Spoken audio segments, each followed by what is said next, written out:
71 में अगर हम तुम्हारे लिए पाकिस्तान के 2 टुकड़े कर सकते थे तो 24 में अपने हिंदू भाई बहनों के लिए, अपने साधु संतों के लिए बांग्लादेश के 100 टुकड़े कर सकते हैं। 100 करोड़ हिंदू महाकालेश्वर मंदिर से बदन पे भस्म रगड़ के ढाका के लिए निकल पड़े ना, तो तुम अपनी एंटी हिंदू राजनीति पर बहुत पछताओगे।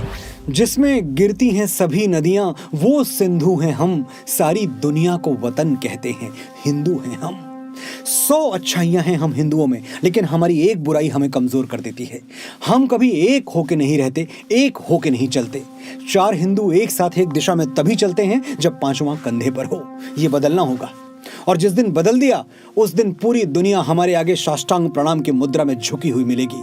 और अगर ऐसा नहीं हुआ तो ये भी सच है कि हम अपनी ही आंखों के सामने भारत को बांग्लादेश बनते हुए देखेंगे और रोक नहीं पाएंगे। क्या हो रहा है वहां? वो इस्कॉन जिसने पूरी दुनिया में मुस्कान बांटी है, उनके 4 मंदिर फूंक दिए गए। एक वो भी समय था जब हमारे एक स्वामी श्री विवेकानंद शिकागो गए और पूरे पश्चिम ने उनकी आरती उतारी। आज बांग्लादेश में 4 संतों को निरपराध जेल में डाल दिया गया है। स्वामी चिन्मय कृष्णदास पर राजद्रोह का गंभीर आरोप लगा है। और क्यों? क्योंकि उन्होंने ढाका में भगवा लहरा दिया था। एक सनातनी भगवा नहीं लहराएगा तो क्या सजदा करेगा?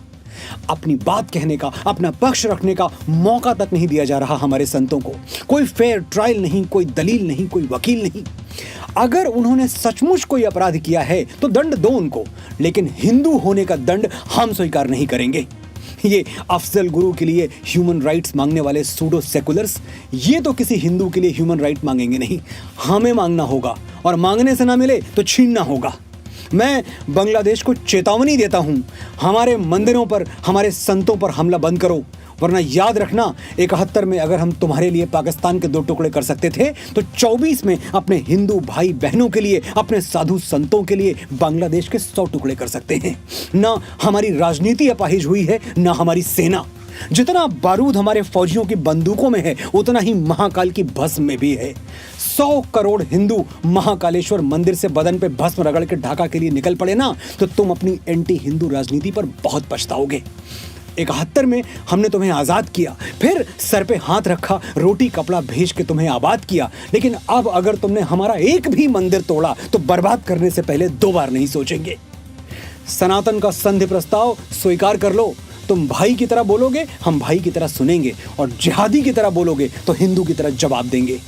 गणित तो पढ़ी होगी तुमने, हम 100 करोड़ हैं, तुम 17, यानी 1 1 पे 6 6। बाकी हिसाब खुद लगा लो। हर हर महादेव।